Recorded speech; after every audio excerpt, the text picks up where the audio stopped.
বাংলাদেশ জাতীয়তাবাদী ছাত্র দলের যে প্রতিষ্ঠাতা শহীদ প্রেসিডেন্ট জিয়াউর রহমান তিনি তার যে আদর্শ আমাদের কাছে রেখে গিয়েছেন এটা হচ্ছে দেশ সেবা, মানুষের কাজ করা এবং স্যাক্রিফাইস।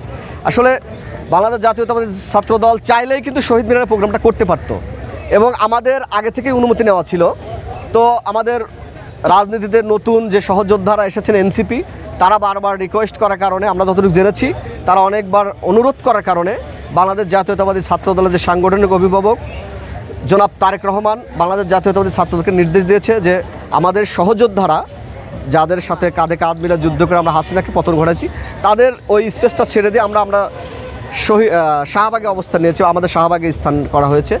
আমি প্রত্যাশা করছি বাংলাদেশের সাধারণ শিক্ষার্থীরা এবং বাংলাদেশ জাতীয়তাবাদী ছাত্রদলের প্রত্যেকটা ইউনিটের নেতাকর্মীরা স্বতঃস্ফূর্ত হয়ে সর্বোচ্চ আসবে।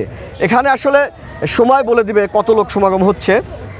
আমরা প্রত্যাশা করি 10 থেকে 15 লক্ষ লোক ইনশাল্লাহ এখানে ছাত্র দলের এখানে আসবে। বান্ডেল থাকলে প্রতি সেনমানিতে টাকা বাঁচবে। বিকাশ সেনমানি বান্ডেল কিনে জিতুন প্রতি লেনদেনে। এবং এনসিপির ওখানে আসলে আমরা জানি না এবং তাদের নেতা কর্মীরা কীরকম আসবে না আসবে সেটা আপনারা কিছুক্ষণের মধ্যেই জানতে পারবেন বিভিন্ন মিডিয়ার মাধ্যমে এবং আপনারা নিজেরাও কাভারেজ করবেন। এখন পর্যন্ত সর্বশেষ পরিস্থিতি হচ্ছে আমাদের সেন্ট্রালি নির্দেশনা দেওয়া হচ্ছে যেহেতু 2টা থেকে প্রোগ্রাম, 1:30টার আগে আমাদের রাস্তাঘাট অবরোধ করতে নিষেধ করেছে, কারণ সাধারণ মানুষের জনদুর্ভোগ হবে। এবং বাংলাদেশ জাতীয়তাবাদী ছাত্রদল আপনারা জানেন যে গতকালই কিন্তু প্রেস রিলিজের মাধ্যমে নগরবাসীর কাছে ক্ষমা চেয়ে নিচ্ছে যে আজকে যে একটু জনদুর্ভোগ হবে, যেহেতু আমরা একটা জায়গা ছেড়ে দিয়ে আরেকটা জায়গা স্পেস নিয়েছি, এখান থেকে হাজার হাজার লোক যাতায়াত করেন, তাদের এই জন্য ক্ষমা চেয়ে নিচ্ছে। এই জন্য আমাদের সেন্ট্রাল থেকে নির্দেশনা আমরা 1:30টার সময় প্রত্যেকটা ইউনিট আমরা যার যার মতো করে আমাদের জায়গা যাব। মিছিল নিয়ে, শোডাউন নিয়ে, প্লে কার্ড নিয়ে যাওয়া নিষেধ, কারণ এতে করে দুর্ভোগ বাড়বে।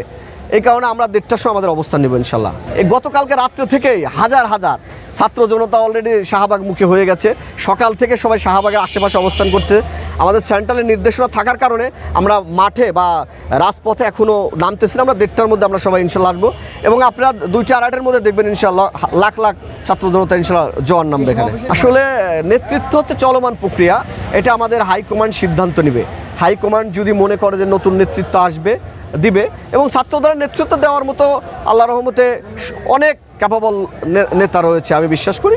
এবং হাইকমান্ড যখনই ভাববে যে নতুন নেতৃত্ব দরকার ইনশাআল্লাহ তখনই তারা নতুন নেতৃত্ব আমাদের